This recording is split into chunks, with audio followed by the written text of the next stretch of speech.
बुद्ध विहारों को किसने ध्वस्त किया? अशोक स्तंभ किसने तोड़े? सम्राट अशोक के शिलालेखों को किसने नष्ट किया? और एक बड़े समुदाय को शासक से दलित किसने बनाया?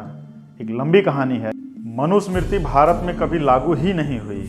अगर लागू ही होती तो हमारे समाज के लोग राजा नहीं होते। पुष्यमित्र शुंग ने आपका सब कुछ बर्बाद नहीं किया। अगर सब कुछ बर्बाद तो आपका अस्तित्व उसी समय मिट गया होता। ईसा मसीह के पूर्व हे सांग फाइयान भारत नहीं आते।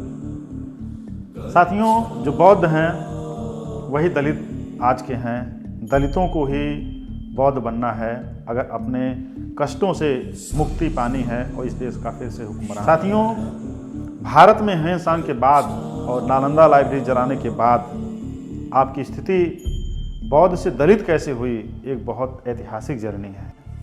साथियों, क्या दलित बन करके, दलित पर प्राउड करके आप अपने इतिहास को अर्जित कर पाएंगे?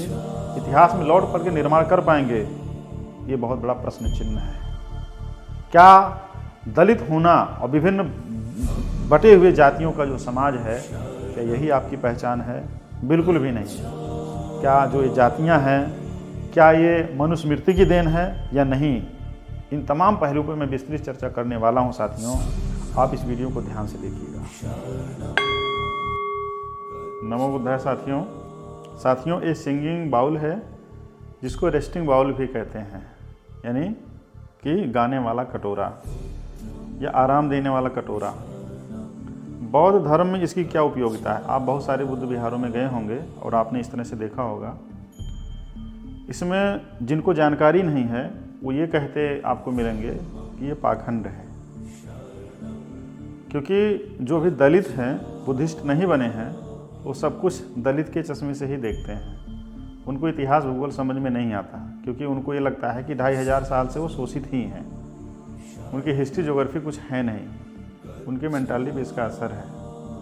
साथियों, मैं दलित पे इसलिए जोर दे रहा हूँ कि आज मैं बहुत सारी बातें आपके बीच में करने वाला हूँ, थोड़ा ध्यान दीजिएगा। मैं बात इससे शुरू करूँगा क्योंकि इसमें आपके इतिहास की एक खनक है, और ऐसी खनक है जिसके वाइब्रेशन को आपको सुनने और समझने की ज़रूरत है। तो सबसे पहले मैं साथियों इसको आपको बजा के दिखाना चाहता हूँ कि ये बजता कैसे है। फिर मैं इसकी उपयोगिता के बारे में बताऊँगा, इसकी ज़रूरत क्या है। और मुझे लगता है कि आप लोग भी ऐसा करेंगे तो आपको अच्छा लगेगा। सबसे पहले साथियों इसको हाथ पे लेना है, हाथ ऐसे करना है, हाथ ऐसे नहीं करना है, और ये हाथ कहीं इस तरह से टच ना हो, ऐसे खुला रहे हाथ, और इसको स्टिक को लेकर के धीरे धीरे घुमाना है। आप देख रहे होंगे इसमें से आवाज़ आनी,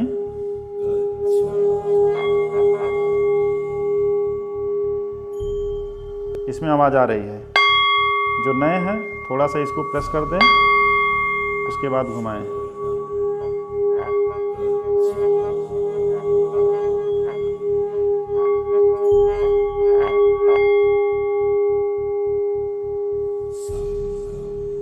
साथियों, इसकी जो ध्वनि है, इसकी ध्वनि में वो वाइब्रेशन है कि आपकी जो काया वेदना है, काया है माने शरीर जो है, वो आपको एकाग्र करने लगती है।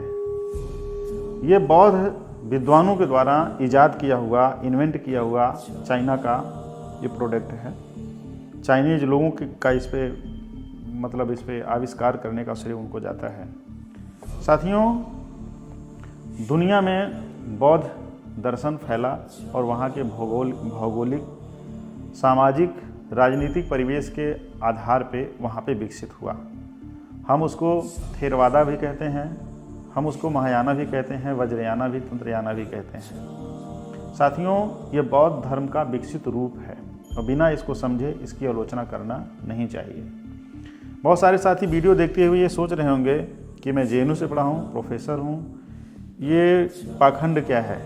साथियों, इसको मैं अच्छे से एक्सप्लेन कर सकता हूँ, लेकिन आज मैं एक दूसरे विषय पे चर्चा करने के लिए आया हूँ। बस इतना जान लीजिए कि भगवान बुद्ध के सामने जब हम दीपक जलाते हैं, वो प्रकाश है, अत्थ दीपा विहरति का प्रतीक है। और हम जब भी अपने दैनिक जीवन में कोई भी काम करते हैं, सूरज निकलता है तभी हम काम शुरू करते हैं, अंधेरा होता है हम सो जाते हैं। पढ़ने के लिए हम दीपक जलाते हैं, खाना बनाने के लिए दीपक जलाते हैं, एवरी वर्क के लिए हमें दीपक जलाना पड़ता है। तो ये दीपक उसी सिंबलाइजेशन का प्रतीक है कि हमें हमेशा प्रकाशमान रहना है। ये बहुत दार्शनिक डिबेट है, मैं अलग से इस पर व्याख्या करूँगा। और इसमें जो बाउल है इसमें पानी है, इसकी अलग मीनिंग्स हैं। साथियों, हमारे समाज में दलितों का जो डिस्कोर्स है वो ये है कि दलित 2500 साल से शोषित हैं, वंचित हैं, पिछड़े हैं, बहुत सताया गया, बहुत मारा गया। 2500 साल पहले मंचों से लोग ललकारने लगते हैं, बोलने लगते हैं, उनको जरा सा भी इतिहास भूगोल की समझ नहीं है। मैं यूनिवर्सिटी के प्रोफेसरों और लेखकों की बात कर रहा हूँ, उनको भी इतिहास की समझ नहीं है, जो लोग दलित डिस्कोर्स को आगे बढ़ाने पे लगे हुए हैं।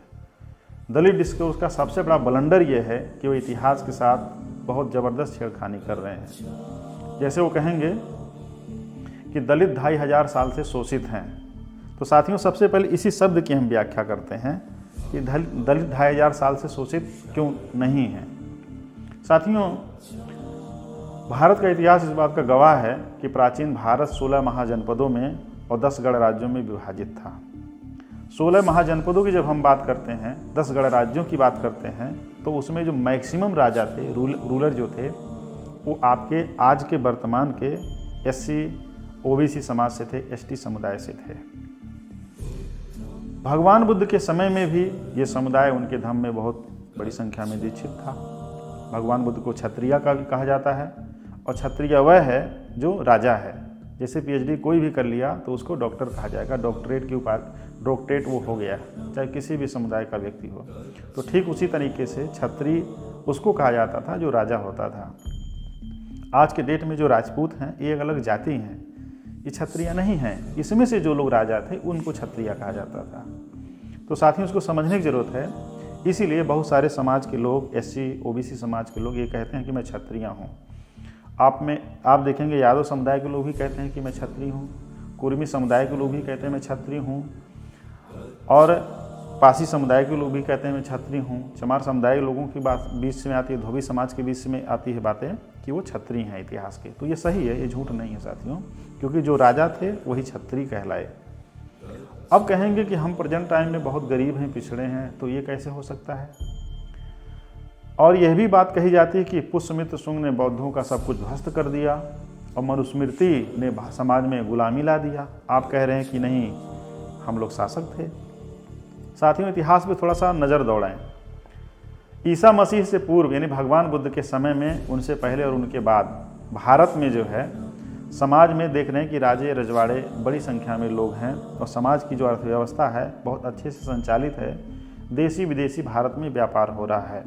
हम मेगास्थनीज वगैरह के बारे में जानते हैं, राजा मिनांडर वगैरह के बारे में हम जानते हैं, नागसेन के डिबेट के बारे में जानते हैं। एंशिएंट इंडियन कॉमर्स जब आप पढ़ेंगे बाबा साहेब की किताब, उसमें भी हम जानते हैं। साथियों, कहते हैं पुष्यमित्र शुंग ने सब कुछ बर्बाद कर दिया, और दलित गला फाड़ फाड़ करके मंचों से चिल्लाते हैं कि पुष्यमित्र शुंग ने सब कुछ बर्बाद कर दिया। साथियों, पुष्यमित्र शुंग का जो समय है ईसा मसीह के 150 साल पहले का है। अगर पुष्यमित्र शुंग ने सब कुछ बर्बाद कर दिया था तो 399 ईस्वी में फाहियान भारत आए और 629 ईस्वी में ह्वेनसांग भारत आए। तो फाहियान ने घूम घूम करके पूरे भारतवर्ष, उस समय अफगानिस्तान भी भारत का हिस्सा था, बांग्लादेश, पाकिस्तान सब भारत का हिस्सा थे।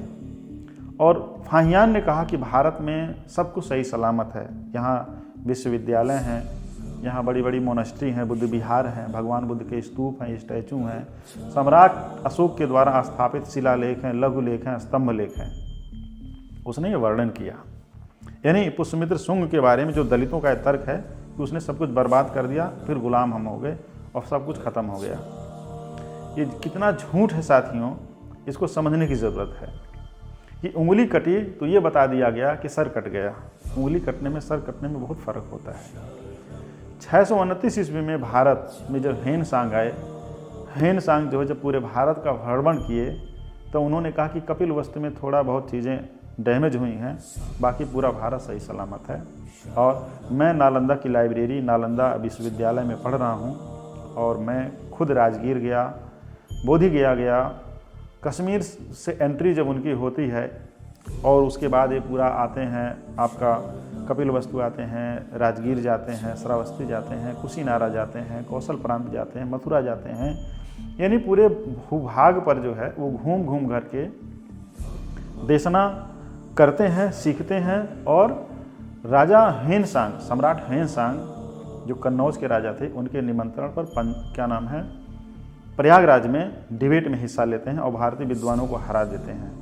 और राजा हर्षवर्धन इतना प्रसन्न होते हैं कि हेनसांग को हाथी में बिठा करके पूरा प्रयागराज घुमाते हैं। साथियों, पुष्यमित्र शुंग ने अगर सब कुछ बर्बाद कर दिया था तो हेनसांग घूम घूम करके कहाँ डिबेट डिस्कशन कर रहे थे, किस लाइब्रेरी, पुस्तकालय, विश्वविद्यालय में पढ़ रहे थे जब सब कुछ खत्म हो गया था। इतिहास का कितना बड़ा झूठ दलित चिंतकों के द्वारा परोसा जा रहा है, इसको समझने की जरूरत है। पुष्यमित्र शुंग का मैं हिमायती नहीं हूँ।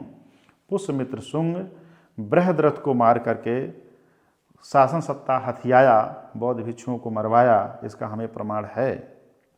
इतिहास को मैं डिनाई नहीं कर रहा हूँ, लेकिन साथियों, चंद बौद्ध भिक्षु मार देने से, चंद बुद्धिस्ट बिहार गिरा देने से क्या आपका समूचा इतिहास नष्ट हो गया?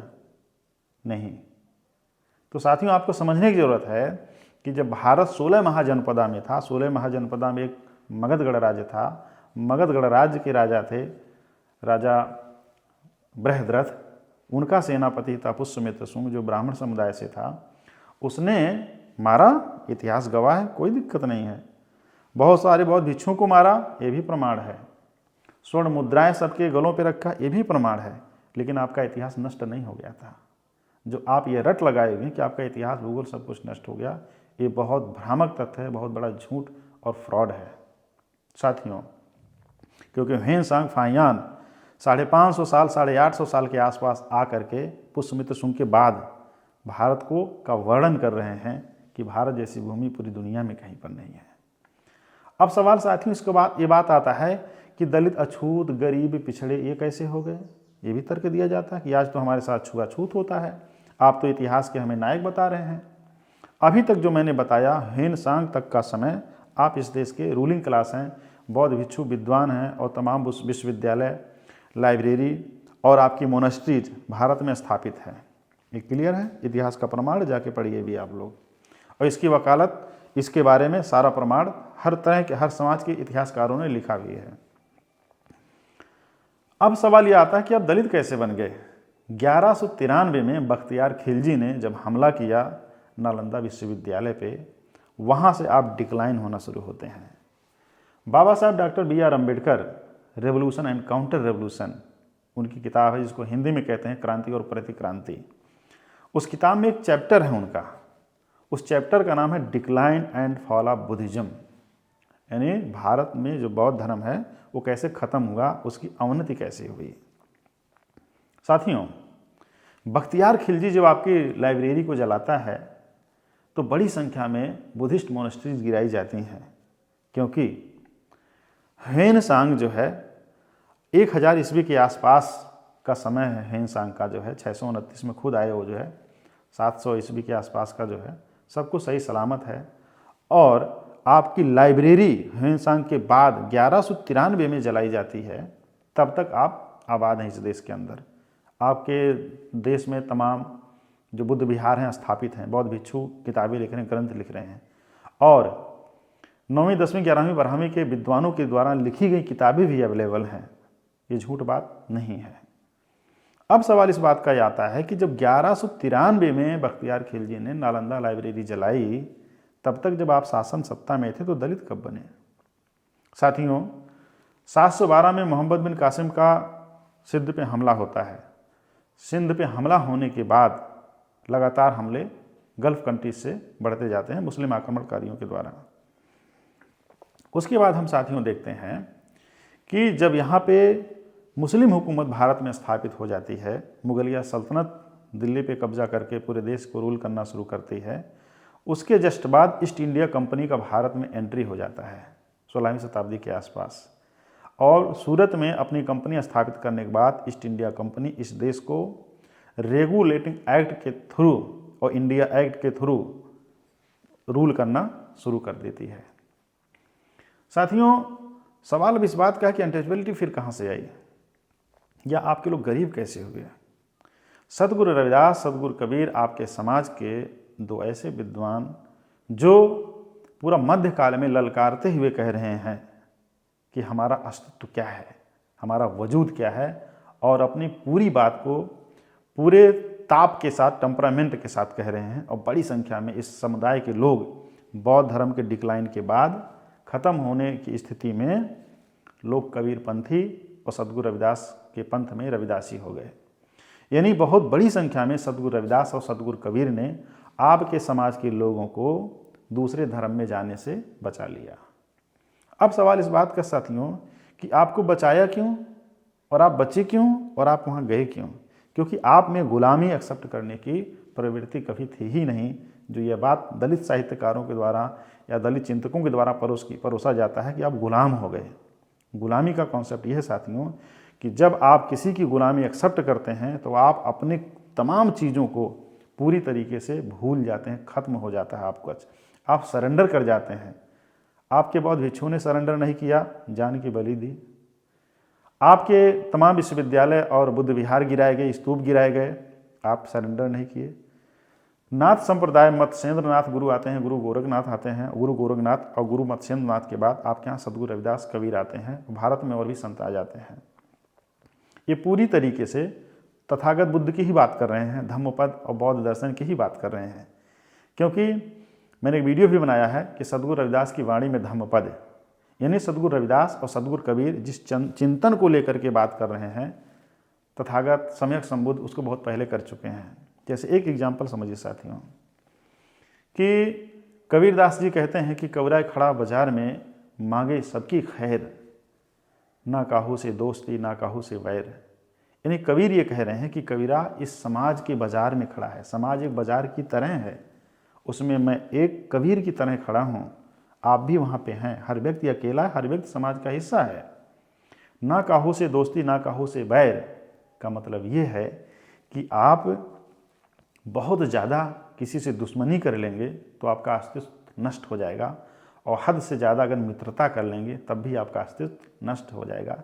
इसलिए जहाँ पे जिस संभाव का व्यक्ति मिले आप उसी तरीके से समता मूलक भाव के साथ उसके साथ रहिए, उसकी मदद कीजिए, उससे मदद लीजिए। ये वही सिंपल सा अर्थ है। यही बात हमारे शास्त्रा तथागत सम्यक संबुद्ध ने यही बात कही है कि अतिवादिता किसी भी चीज़ के लिए हानिकारक है। साथियों ठंडी का मौसम है, अगर आप नहीं कपड़े गर्म पहनेंगे तो ठंड से मर सकते हैं। और बहुत ज़्यादा आपने हीटर लगा लिया, आग जला लिया, उसी में एकदम 24 घंटा है तो आप तब भी आपकी बॉडी खत्म हो जाएगी। तो आपको मिडिल पाथ अपनाना है। सदगुरु रविदास ने क्या कहा? धम्मपद की पहली लाइन है, तथागत सम्यक संबुद्ध कहते हैं, धम्मपद खुद्दक निकाय का हिस्सा है जो सुत्त पिटक में आता है। उसमें कहते हैं कि मनोपबंगमा धम्मा मनो सेठा मनोमया मन साचे पदुठेन भासति वा करोति वा ततो नंग दुख मनवेति चक्कंग वा पवहतो पदंग। मतलब भगवान बुद्ध कह रहे हैं कि अपने माइंड को सकारात्मक तरीके से संचालित करते हुए आगे बढ़ जाइए, क्योंकि नकारात्मक सोचेंगे तो आप सब कुछ खत्म कर लेंगे। तो उन्होंने एक एग्जाम्पल दिया मेटाफिजिकल एनालिसिस करते हुए कि एक बैलगाड़ी है, उसके पीछे पहिया चल रहा है। तो अगर आप नकारात्मक हैं तो जिस तरह से बैलगाड़ी के पीछे पहिया चल रहा है ना, उसी तरह से दुख आपके पीछे पीछे चलता रहेगा। फिर दूसरा एग्जाम्पल तथागत बुद्ध क्या देते हैं, जो सदगुरु रविदास ने अपनी वाणी में इस्तेमाल किया है। कहते हैं कि मनोपबंगमा धम्मा मनो सेठा मनोमया मन साचे पसन्नेन भासति वा करोति वा तथो नंग सुख मनवेति छाया वा अनपायनी। यानी मनोपबंगमा धम्मा मनो सेठा मनोमया कि मन सभी दुखों का, सभी सुखों का पूर्वगामी है। अगर आप सकारात्मक हैं तो जिस तरह से परछाई आपका पीछा नहीं छोड़ती है, जहाँ जहाँ आप चलते हैं परछाई आपके साथ चलती है, ठीक उसी तरीके से सुख भी है आपके जीवन में। अगर आप सकारात्मक हैं तो सुख आपके पीछे पीछे वैसे चलता रहेगा। और सदगुरु रविदास ने कहा मन चंगा तो कठौती में गंगा। सदगुरु रविदास फिर कहते हैं जात जात में जात है, ज्यों केरन के पात रविदास न मानुष जुड़ सके ज्यों ज्यों जात न जात। तो ये बात कह रहे हैं कि समानता में जो गैर बराबरी है उसके अभाव में समानता स्थापित नहीं हो सकती है, और उसके लिए सकारात्मक होना जरूरी है समाज से बैरभाव मिटाने के लिए। सदगुरु रविदास वाणी में धम्मपद मैंने एक वीडियो बनाया है, आप स्टार नालंदा चैनल पर जाके देख भी सकते हैं, वो डिटेल है। तो खैर साथियों, मेरा जो विषय है ये कहने का तात्पर्य ये है कि हमारे यहाँ ईसा मसीह के पूर्व, ईसा मसीह के बाद, ह्वेन-सांग से पहले, ह्वेन-सांग के बाद, नालंदा लाइब्रेरी जलाने से पहले, नालंदा लाइब्रेरी जलाने के बाद बौद्ध धर्म जिंदा रहा भारत में। संतो गुरु रविदास जी की वाणी में बौद्ध धर्म जिंदा रहा है। बाबा साहब का परिवार क्या था? कबीरपंथी था। तो अगर कबीर पंथ और उनका दर्शन बुद्धिज्म भारत से ख़त्म ही हो गया होता तो बाबा साहब का परिवार कबीरपंथी नहीं होता और मान्यवर कांशीराम का परिवार रविदासी नहीं होता।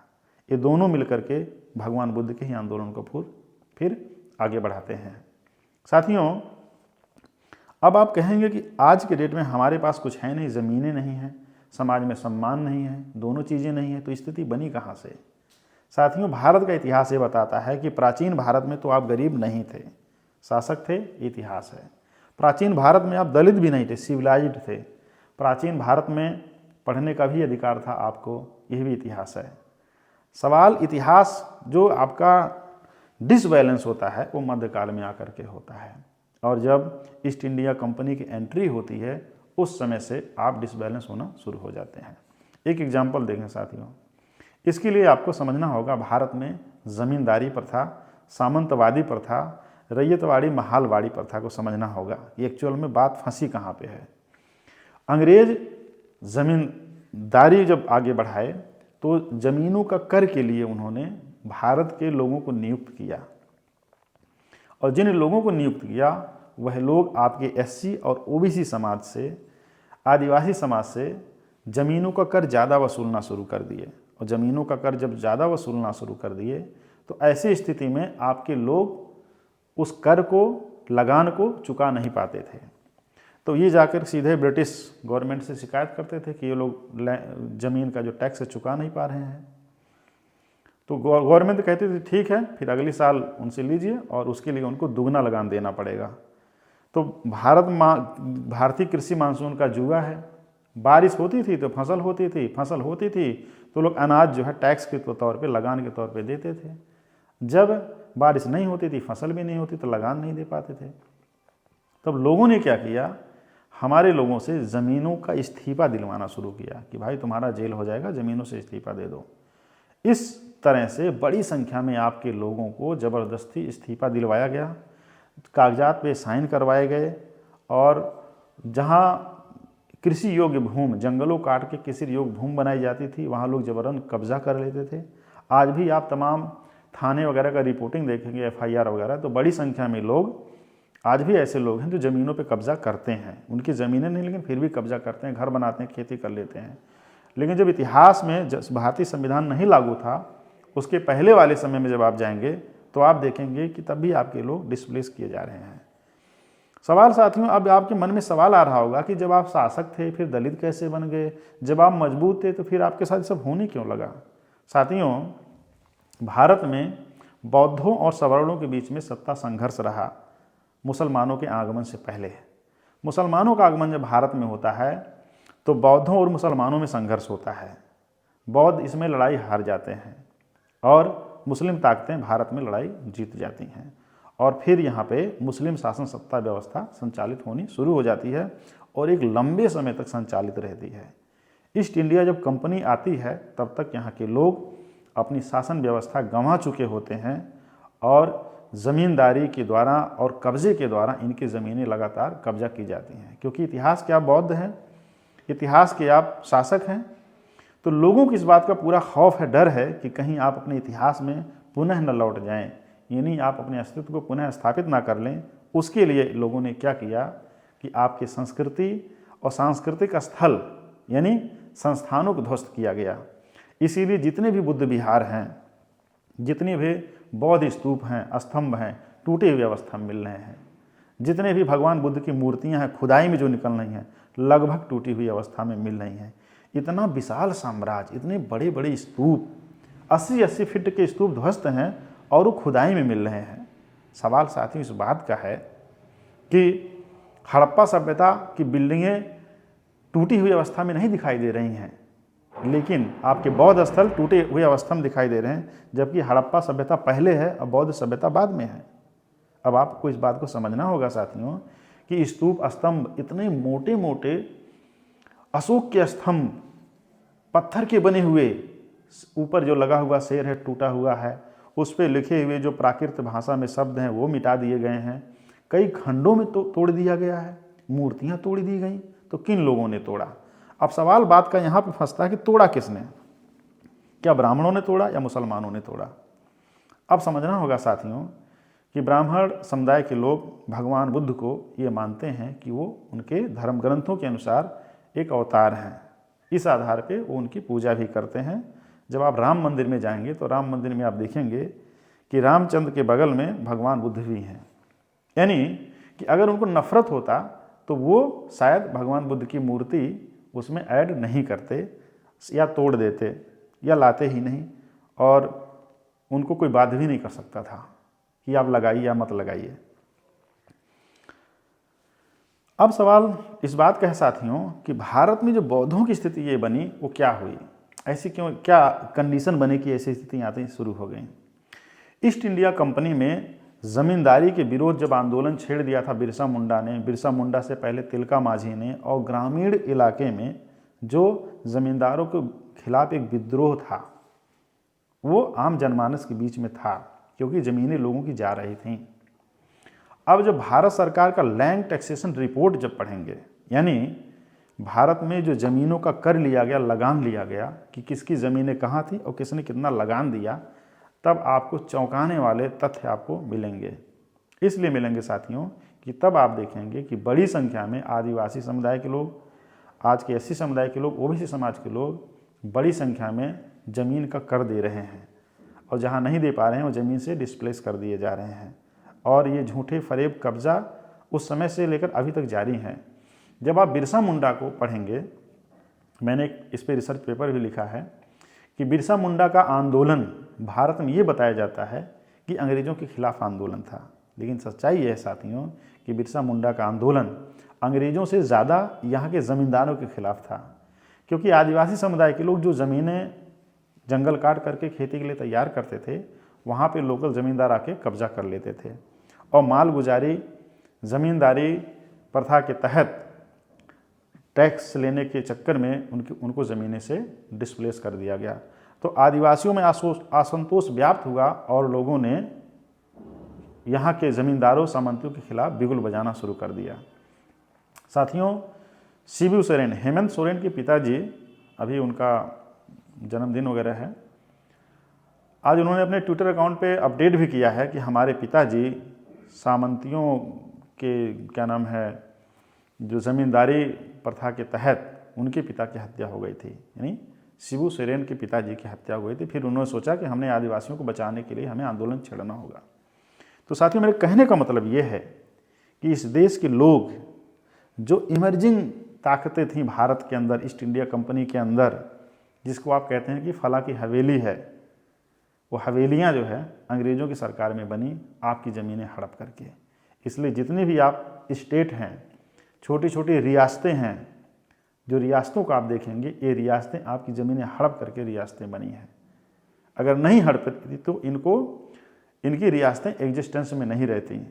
अब सवाल इस बात का है साथियों कि फिर आपके साथ अनटचेबिलिटी कैसे प्रैक्टिस होना शुरू हुआ। लोगों को ये लगा कि बौद्धों का पूरा बुद्ध विहार हम ध्वस्त कर दिए, अशोक स्तंभ नष्ट कर दिए, स्तूप हमने गिरा दिया, भगवान बुद्ध की मूर्तियाँ तोड़ दी, उस पर मिट्टी डाल दिया, इसलिए तमाम चीज़ें खुदाई में निकल रही हैं, ऊपर से मिट्टी डाल देगी ताकि आपका इतिहास नष्ट हो जाए और कोई ढूंढ ना पाए। ये तो शुक्रिया है अंग्रेज़ों का कि जो भारत में आए कि रेलवे लाइन बिछाते हुए कहीं पे उनको खुदाई में निकल गया, उसकी प्रॉपर खुदाई करवाना शुरू कर दिए। उसके बाद कुछ कुछ स्थल ऊंचे थे, ढके थे लेकिन ऊंचे थे, तो कुछ ईंट पत्थर दिख रहे थे, ध्वंसावशेष। तो लोकल लोगों ने सूचित किया अंग्रेज़ों कि भाई यहाँ ईंट पत्थर निकल रहा है, यहाँ बात तो कुछ और है। तो लोगों ने क्या किया, अंग्रेज़ों को जब सूचित करना शुरू कर दिया तो अंग्रेज़ वहाँ पर आकर खुदाई करवाना शुरू करने लगे। और जब खुदाई करवाने लगे तो खुदाई में उनको लगा कि ये बड़े बड़े स्तंभ, भगवान बुद्ध की मूर्ति, स्तूप, ये कहाँ से मिल रहे हैं? तब उनको उसी बीच किताब लगी हेन सांग की भारत यात्रा। हेन सांग ने अपनी इस किताब को CUP के नाम से लिखा था, चाइनीज भाषा में लिखा था, चाइनीज ट्रेवलॉग है। और फाहियान ने अपनी भारत यात्रा को चाइनीज लैंग्वेज में लिखा था। तो जब उन्होंने इस हेन सांग की भारत यात्रा को पढ़ना शुरू कर दिया, भारत की समाज व्यवस्था को समझना शुरू कर दिया, तब उनको लगा कि पूरा भारत बौद्धमय था। तब उन्होंने आर्कियोलॉजिकल सर्वे ऑफ इंडिया की स्थापना करके अलेक्जेंडर कनिंघम महोदय ने भारत में प्रॉपर तरीके से खुदाई करवाना शुरू कर दिए और लगे बौद्ध स्थलों को ढूंढने। बौद्ध स्थलों को ढूंढते ढूंढते सारा आर्कियोलॉजिकल रिपोर्टिंग तैयार कर लिए। जहां खुदाई करवाते थे, जो टीम जाती थी, किस एरिया में हुई, उसका पता, उसके भूभाग का, उसके ध्वंसावशेष क्या क्या मिले, किनने खुदाई करवाई और कब से कब तक खुदाई हुई, और उस कार्बन डेटिंग से ये प्रूफ करते रहे कि कितने साल पुराने हैं। तो साथियों, ये पूरे क्रम में एक डॉक्यूमेंट तैयार कर दिया अलेक्जेंडर कनिंघम और उनकी टीम ने। इसी बीच 1837 के आसपास प्रिंसप महोदय ने टोपरा से लाया हुआ अशोक स्तंभ के वो शिला, उस पर लिखे हुए जो शब्द थे उसको पढ़ा, और उसमें बार बार शब्द आ रहा है कि देवानाम पियदस्सी, भारत के जो बड़े राजा हैं जहाँ पे अशोक स्तंभ मिल रहे हैं उस पर लिख रहा देवानाम पियदस्सी। तो उनको लग रहा ये कौन है भाई? और देवानाम पियदस्सी नाम के एक राजा श्रीलंका में भी हैं। तो उनको कन्फ्यूजन होने लगा कि भाई वहाँ का सम्राट यहाँ क्यों क्या काम करवाया और यहाँ का सम्राट वहाँ क्या काम करवाया। तो उनको कन्फ्यूजन की स्थिति पैदा होनी शुरू हुई। तो ऐसे में उनको 2 किताब हाथ लगी। एक किताब का नाम था दीपवंश, दूसरे का नाम था महावंश। तो जब दीपवंश और महावंश पढ़ना शुरू कर दिया तो भगवान बुद्ध की पूरी वंशावली का उसमें देखा वर्णन। फिर उन्होंने ये देखा कि बौद्ध संगीतियों का वर्णन। फिर उन्होंने ये देखा कि राहुल संघमित्रा का बोध वृक्ष लेकर श्रीलंका जाना। तो भारत श्रीलंका, इंडो श्रीलंकन रिलेशन मिल गया, पॉलिटिकल, रिलीजियस, फिलोसफिकल और लिटरेरी रिलेशन मिल गया। तो उन्होंने क्लियर किया कि जो देवानाम पियदस्सी राजा हैं ये कोई और नहीं, भारत के सम्राट अशोक हैं, यानी कि अशोका द ग्रेट हैं।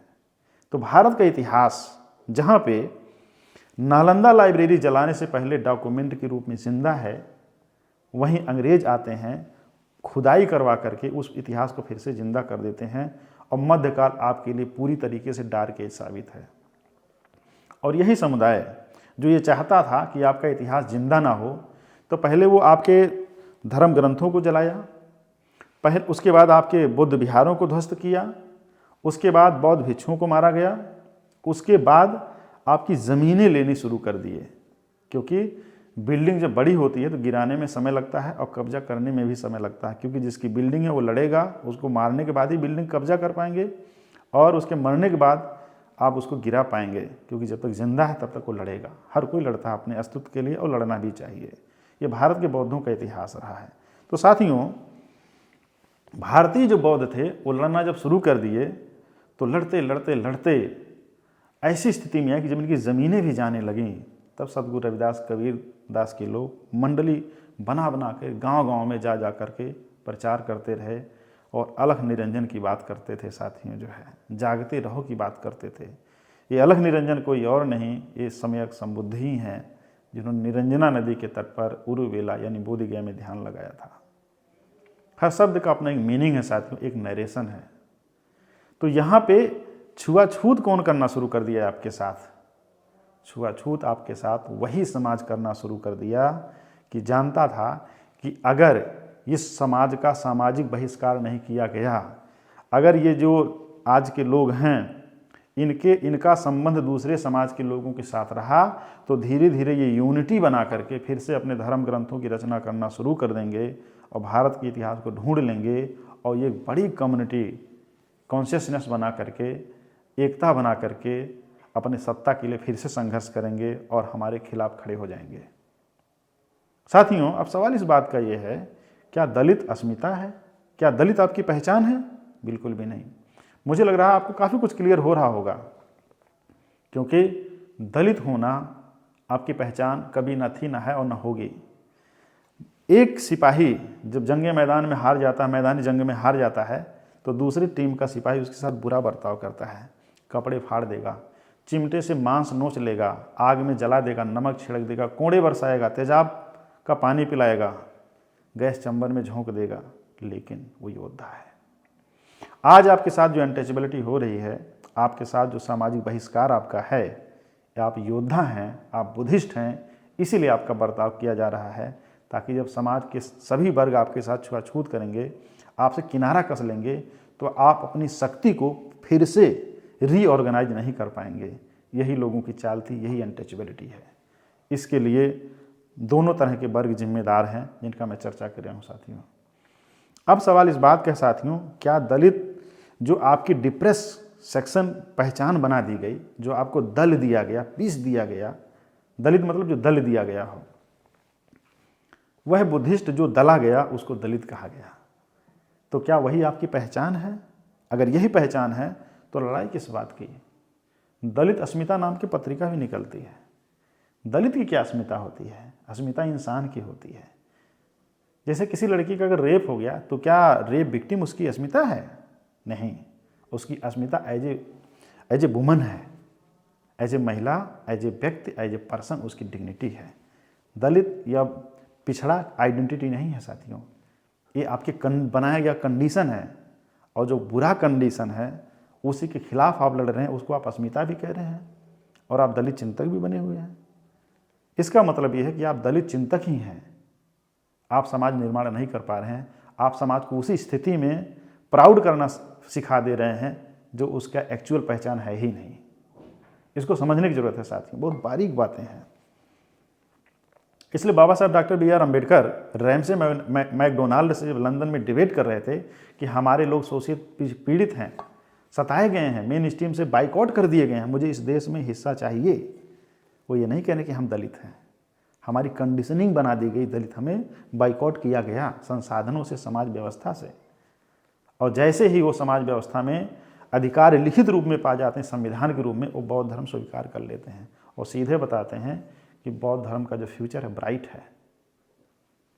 सीधे वो संस्कृति पे आ जाते हैं कि अब हमें अधिकार मिल गया है और अपने ताकत को हमें रीस्टोर करना है और अपने बीच में हमें संस्कृति का निर्माण करना है। वही हमारे पुरखे जो आज ध्वस्त रूप में उनके स्तूप हैं, अवशेष हैं, ये हमारे पुरखों की उसमें से एक वाइब्रेशन है, जिसको सिंगिंग बॉल के रूप में आपको मैं सुनाना चाह रहा हूँ साथियों। हमारे पुरखों की जो आवाज़ है वो कपिल वस्तु के खंडहर में है, वो नालंदा के खंडहर में है, वो बोधगया के खंडहर में है, वो कौशल प्रांत के खंडहर में है, वो प्रयागराज के खंडहर में, अयोध्या के खंडहर में है, वो मथुरा के खंडहर में है, वो आपके सांची के खंडहर में है, वो आपके अफगानिस्तान के खंडहर में है, पाकिस्तान के खंडहरों में है। भारतीय बौद्धों, पूरी दुनिया के बौद्धों, तुम्हें इस सिंगिंग बॉल के वाइब्रेशन को समझना होगा कि हमारे चाइना के जिन साथियों ने इस प्रोडक्ट को ईजाद किया, ये आपके इतिहास को वाइब्रेट करने के लिए किया है। साथियों, जो लोग दलितपन को स्वीकार कर लिए हैं और वो कहते हैं कि बौद्ध धर्म वगैरह कुछ नहीं है, साथियों, जब आप संस्कृति को नहीं मानेंगे तो आपका नाम क्या होगा? आपके यहाँ बच्चा जब पैदा होगा नाम क्या रखेंगे? आपका जब बच्चा बड़ा होगा तो उसका मुंडन संस्कार कैसे करेंगे? अपने बच्चे की शादी विवाह कैसे करेंगे? मृतक संस्कार कैसे करेंगे? कैसे उठना है, कैसे खाना है, कैसे बैठना है, लोगों से संबंध कैसे रखने हैं, ये आप कैसे सीखेंगे? अगर आप दलित हैं तो दिन में कमाएंगे, रात में पी लेंगे, लेकिन जब आप बौद्ध हैं तो कहेंगे सुरा मेरे यमज पमादर ठाना वेरमणि सिक्खा पदंग समाधियामी, मैं कच्ची और पक्की शराब ना पीने की प्रतिज्ञा ग्रहण करता हूँ। जब आप बौद्ध रहेंगे तब आप ये कहेंगे कि पाड़ाती पाता वेरमणि सिक्खा पदंग समाधियामी, तो मारपीट झगड़ा लड़ाई से दूर रहेंगे। जब आप दलित रहेंगे तो लड़ेंगे, दूसरा पीट के चला जाएगा, कुछ नहीं फर्क पड़ता, लेकिन अपने भाइयों में लड़ करके कोर्ट कचहरी का जरूर चक्कर लगाएंगे जब आप दलित रहेंगे। जब आप बौद्ध रहेंगे तब आप चोरी नहीं करेंगे, दलित के रूप में आप चोरी कर सकते हैं। बहुत बड़ी संख्या में समाज के लोग जेलों में बंद हैं, उसके लिए झूठे इल्ज़ाम भी हैं, लेकिन चोरी करते हुए जो पकड़ा जाता है ये वो भी उसमें है। अब आप ये नहीं कह सकते मैं भूखा हूँ तो खाने के लिए चोरी करूँगा ही, आप खाने के लिए कमा सकते हैं, चोरी तर्क नहीं है। अगर चोरी ही होता तो भगवान बुद्ध कहते खूब चोरी करो, भरपेट खाओ। उन्होंने कहा नहीं, चोरी करेंगे तो एक दिन पकड़े जाएंगे और आपका जेल होगा, मारे जाएंगे, आपके बच्चे परिवार रोड पे आ जाएंगे। इसलिए तथागत ने कहा अदिन्ना दाना वीरमणि सिक्खापदं समाधियामि।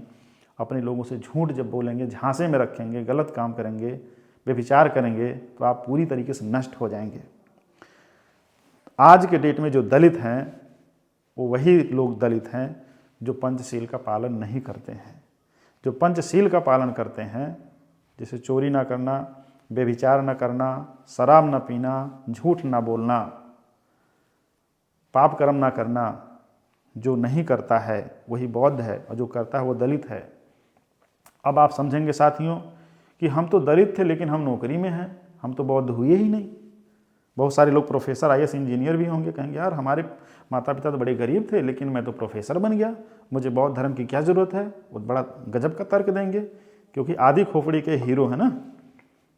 अब समझिए साथियों, जो लोग डॉक्टर, इंजीनियर, प्रोफेसर हैं शेड्यूल कास्ट समाज से, उनके माता पिता में भगवान बुद्ध को मानने, वो कहीं ना कहीं कारुणिक रहे हैं, कहीं ना कहीं वो रविदासी पंथ से जुड़े रहे हैं, कहीं ना कहीं वो कबीर पंथ से जुड़े रहे हैं।